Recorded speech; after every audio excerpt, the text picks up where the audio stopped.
I will never look that bad again. That's a good thing. You know, I retired from swimming now, but I still want to be that person. And that story is an epic story. It's a 35-year quest of a dream, refusing to give up. I always want to be that person, no matter what I'm doing, day to day. And so the precepts of chasing that big dream are still part of my being, always will be to the day I die. And the first precept is to chase a big dream. Don't set a mediocre bar, just like you guys are using that word unstoppable. Well, unstoppable must refer to something big. You don't need to be unstoppable for a mediocre dream, do you? So when you set your sights high, you discover who you are. You reach down for every drop of your potential. I don't know if you know the American poet Robert Browning, but he has a phrase that says, a man's reach should exceed his grasp, or what's a heaven for? The second thing I want to always remember is, and to quote another English poet, no man is an island. We all need our family, our colleagues, our friends. We never do anything alone, so what could be more lonely, right? What could be more of a solitary endeavor than swimming across an ocean for 53 non-stop hours? What about the other times, the failures? You know, there's 51 hours this time. Mother Nature, too big. Mother Nature on steroids doesn't allow us to make the crossing. What about the 48 hours on this one, and we didn't make it across? What about all the training? Isn't preparation and training what all of success is about? So every day, swimming 12 hours one day, you're so tired that night, you're sleeping in this fetal position on the shower floor, you're so beat you can't even get up to eat dinner. But you do get up the next morning and you swim 14 hours. And all those hours, I'm alone. There's only one set of arms coming up, the left one and the right one. But right over here, right to my left, is my team. And never, ever, ever would I have reached that other shore without my team. And I want to always remember that. I can't do anything by myself. And the third thing is, the very first words I spoke on that beach, when finally after 35 years of trying this thing that the best swimmers in the world have been trying since 1950, nobody ever made it across. The first words I said were to that crowd screaming on the beach, tears in their eyes because they wanted to be inspired for their own lives. I said, we, all of us, should never, ever give up.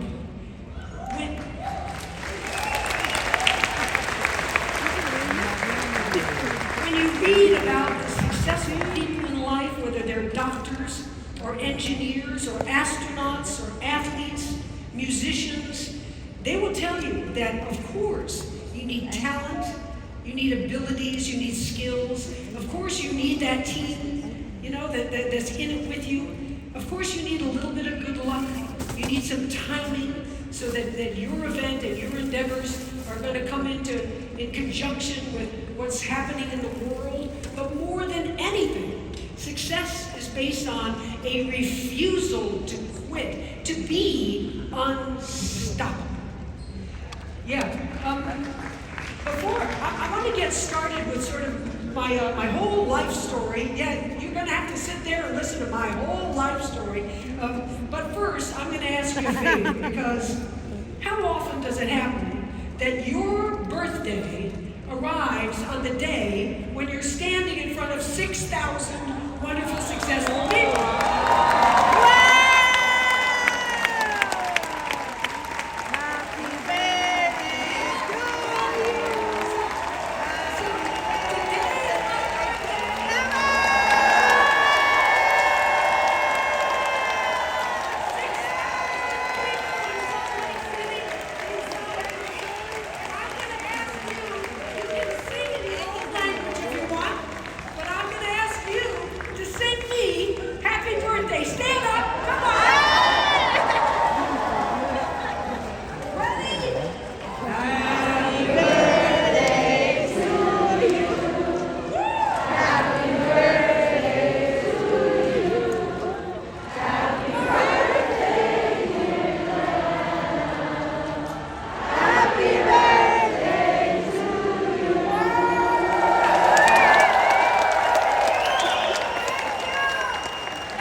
team. I'm going to start you my story by playing you my song.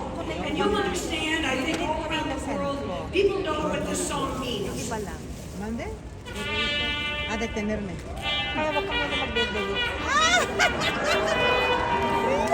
Get up! Get up! Yeah! Don't sleep in. Get up with the dawn. Don't miss your life. And I was lucky because this ethic came into my life. You can sit down, thank you. This ethic came into my life when I was very young. I had a Greek father who was dramatic. No, dramatic's not the right word. Aristotle Zenith Nyad embraced a large gusto of vision every day. Every day was a climax of living life large for Aristotle Zenith Nyad. He was more than dramatic, he was histrionic. So us kids, let's say we're sleeping, we have school in the morning, it's 3 a.m. He wakes us up with that thick accent of his, the buzzing Z's, the rolling R's. He says, kids, tears standing in his eyes, I have just been to the ocean. It is a Rembrandt painting. It will change your lives. Hurry up. We must to go see it. I said, Dad, we have school in a few hours. We have to sleep. I am your father, no? I am here to teach you the lessons of life, no? Number one lesson of life, the most important lesson of all, sleep is highly overrated. Get up. 20 minutes later, the whole family is walking on the ocean's edge. The amber light from our ankles out to forever. It was a Rembrandt painting. It changed our lives. Well, on my 5th birthday, my father called me into the den. Over here on the desk, he had opened Webster's big, fat, unabridged dictionary. His hands were resting on the pages. Again, tears in the eyes. And he said to me, darling, you are coming here. I have been waiting for this day, for you to turn 5. Because, darling, today, I'm going to tell you the most important thing I will ever tell you. Come here, darling. Your name, my name, the name of my Greek people, it is here. It is in the bold black and white, the important book, the dictionary. Darling, you will go to your friends tomorrow at your little preschool. You will ask them, is your name in the dictionary? They will tell you no. You are the only one. Come here, darling. I'm going to read for you. Nyad. In Greek mythology, my people, the nymphs that swam in the lake, river, ocean, and fountain to protect for the gods. Definition number 2, this is a modern definition for you, darling.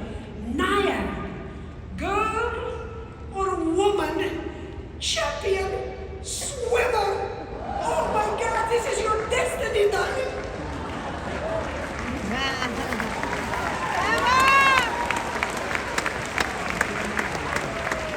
Well, I didn't know what destiny was. I was only 5. It wasn't too long after that, elementary school, I had a geography teacher who was an ex-Olympic swimmer. And he said that any kid who came out for the swim team would get an A in geography. And I learned a lot of athletes start their careers this way. I was at the pool the next day. I was swimming up and down with all the kids. He wanted to see what he had. And he stood in this lane over here. And I stopped after about 15 minutes and he yelled down, hey kid, you. Yeah, you. What's your name again? I yelled up, Nyad. He said, Nyad? You're going to be the best swimmer in the world.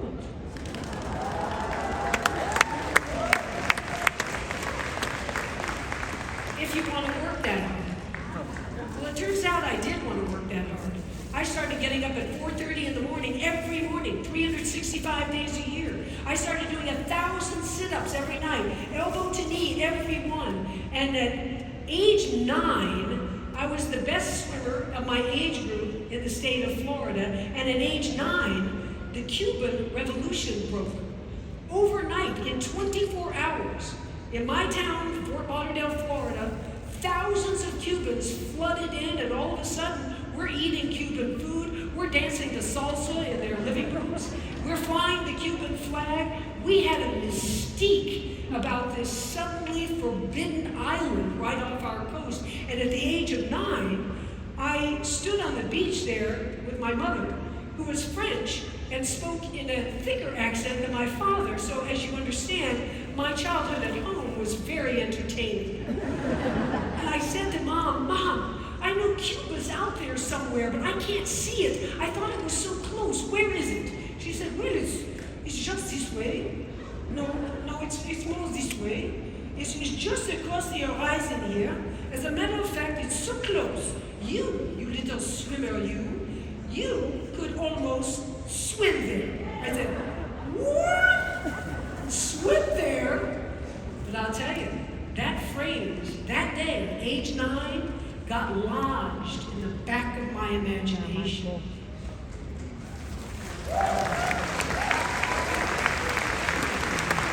Age 12, my father calls me back into that same den where the dictionary was. Now he's agitated.